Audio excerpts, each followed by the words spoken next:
Hey, what's up, everybody? Dixie here, coming to you with my daily dose of online entrepreneur tips, busy mama life hacks, and inspiration for you to live your most abundant life possible. Hey, you guys are catching me in my car, and I have not had time to come into my business. Obviously, I come to you guys online every day, so you guys are going to get a little dose in my car. Easton, turn the iPad down a little. But I want to talk to you today. What we're going to be talking about, you guys, is persistency and consistency, and that's why you're catching me in the car, because I could have easily have decided, you know what, I'm not going to do this live because I didn't have time today. But the thing is in life, anything that you want, you have to be consistent and you have to be persistent. So I'm not going to be reading your guys' comments right now. I'll tune in later when I can, but I would like to know where you guys tuning in from. Comment below your state. Right now I'm at a red light, so I go look at you guys, but comment below the state that you're tuning in from. Let me know if you're on the live or if you're on the replay. So I want to talk about being persistent and being consistent. Hey, you gotta be quiet, sis. And what's the difference of that? Do you guys know what the difference of consistency and persistency is? I would love for you guys to drop below what you think the difference of those two are. I hope you guys can hear me okay, but so there's a slight difference between consistency and persistency in life. And consistency is showing up every day. Every single day you show up in life, in business, in whatever your goals are. Sorry, my phone keeps beeping. I should have shut off my notifications. Anyways, so being consistent is showing up every single day in whatever it is that you're doing. Being persistent is the willingness to fight, to work for it, to push for it, to persevere through all of the trials and all of the challenges. Looks like I've got some of you guys on. I would love for you guys to show me some love below. Looks like Cheryl's on, Janice, Kenneth, Joanna. Anyways, I'm going to tell you guys a little story about how my consistency and persistency in life got me a really, really cool husband. Hey, I'm back. Sorry about that. We had an interruption. But anyways, so I'm going to tell you about a little story that landed me a kick-butt husband. And that's through being consistent and persistent. And I'm sure a lot of you guys thought I was going to talk about some entrepreneur tips. But these tips are actually specific to what happened from the age of 16 to 20. So when I was in high school, I started dating a really awesome guy. He was 4 years older than me. And in that time of dating him, he was out of high school. I was still trying to finish up high school. And he in no way, shape, or form was wanting to settle down. Me at 16, you know, I thought that I was in love. Like, I had to be with this guy for the rest of my life. No matter what it took, I was gonna be with him. And a lot of people, you know, looked at me and they're like, you don't know what love is. You're 16. And I'll admit, like, in the beginning stages, it was probably not love. I'm sure I did not know what love was at 16. But something inside me just told me, just be persistent. And so every day, like, I consistently showed up bugging him. I consistently showed up at his house or at his work, or we would go on dates or whatever it was, but I was just so persistent that I was going to make this relationship work.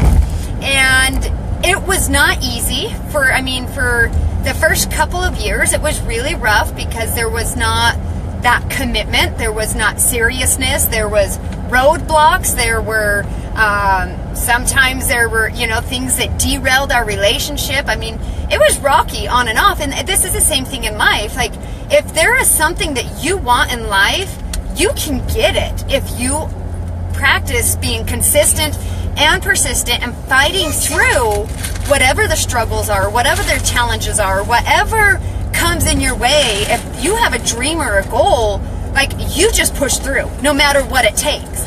And that's kind of what I did with him. And it's kind of funny because he actually had plans to go to Mexico to teach surfing lessons, a plan that I did not know about, but I ended up finding out about it, and I totally kiboshed it. I was like, no, you're not going, like, we're gonna be together. And so we were going through all these trials, but I was still consistent, and like I just knew that that's what I wanted. So a couple years into our dating, I'm the type of person where, like I've told you guys, I'm a pattern disruptor, and I don't follow rules by the book. So a lot of people always believe that a man shall propose to a woman.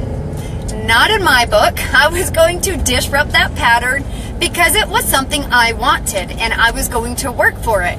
So it was, Brandon, this is Brandon, my husband now, we were going on a train ride. It was the Durango train, and we took this train ride on Christmas Eve. And with this train ride, it goes through the middle of the canyon. It stops in the middle of the canyon for cheese and wine, and Brandon had no idea what was about to happen to him. So we got off, we had a little glass of wine, we were eating some cheese, and we went down by the river, which was beautiful, and I gave him a ring. But I did not know how to be bold about it, so I just gave it to him. I didn't say a word. And he opened it, and he looked at me, and he asked if it was, I can't remember his exact words, but almost like a friendship ring. And so I was just like, no, this is not like a friendship ring. And so that's why I was like, I'm asking you to marry me.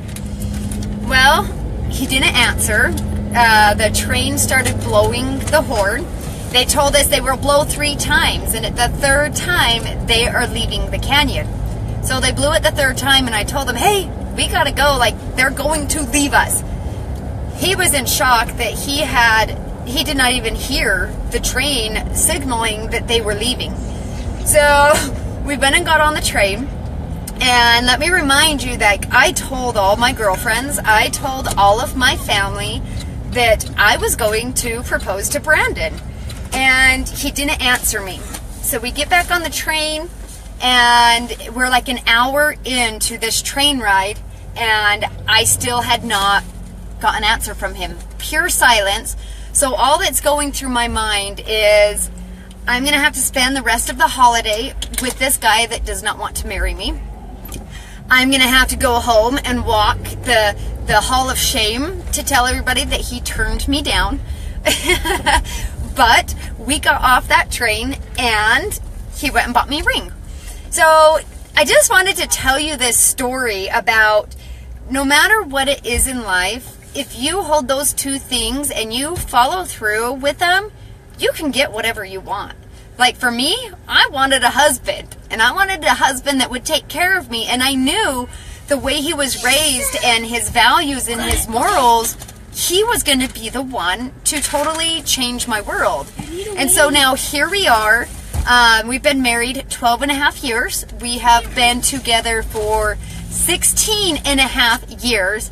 And it was because I was consistent on showing up in the relationship every day, and I was persistent on finding a way to make him fall in love with me. Thankfully, I didn't have to make him fall in love. That happened naturally.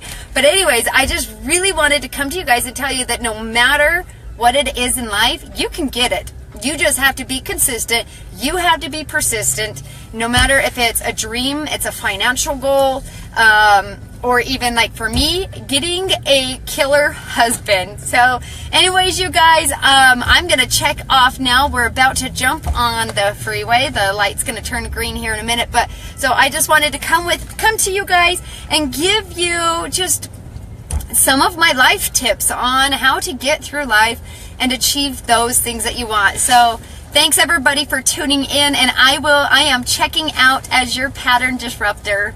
Bye.